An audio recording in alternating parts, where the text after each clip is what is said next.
আসসালামু আলাইকুম। আমার এখানে 25 শতাংশ জমি আছে।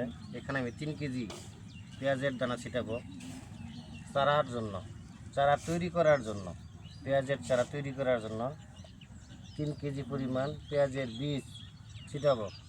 এই পেঁয়াজের বীজের সাথে আমি 2 কেজি পরিমাণ ডিজেল, যেটাকে পুরাটন হিসেবে আমরা সবাই চিনি, 2 কেজি পরিমাণ এই পুরাটন মিশিয়েছি। দেখেন, এই যে পুরাটন মিশালে হাতের কালারটা একটু লাল কালার হয়।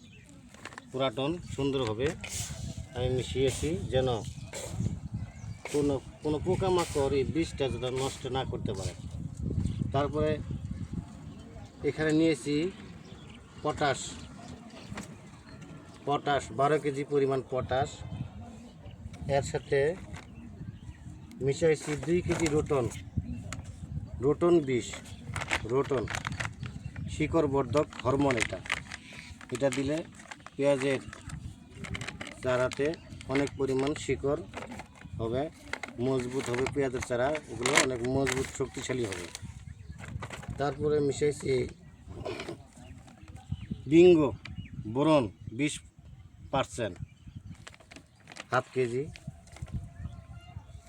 তারপরে দিয়েছি গ্লোজিন জিঙ্ক সালফেট মনোহাইড্রেট, এটাও সিনজেন্টা কোম্পানির। এগুলা দিয়ে আমি সুন্দর করে মিক্স করেছি যাতে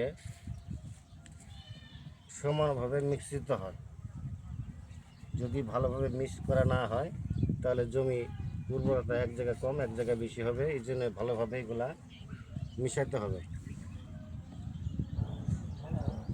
সুন্দর করে এগুলো মিশাইতে হবে যেন সব জায়গায় পাউডারগুলো চলে যায়। এরপরে আমি নিয়েছি টিএসপি 25 কেজি পরিমাণ টিএসপি, 25% 1 কেজি করে করবে এটা টিএসপি সার। এই জমিগুলো এখন হাল বোনা শেষ। এখন আমি এই সারগুলো প্রয়োগ করব। প্রয়োগ করার পরে বীজ ফেলাবো। কিছু পরিমাণ বীজ ফেলাইছি, এগুলো চারা মোটামুটি ইনশাল্লাহ মাটি উপরে বের হয়েছে।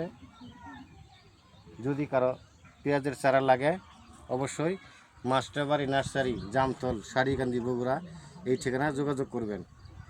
ধন্যবাদ সবাইকে।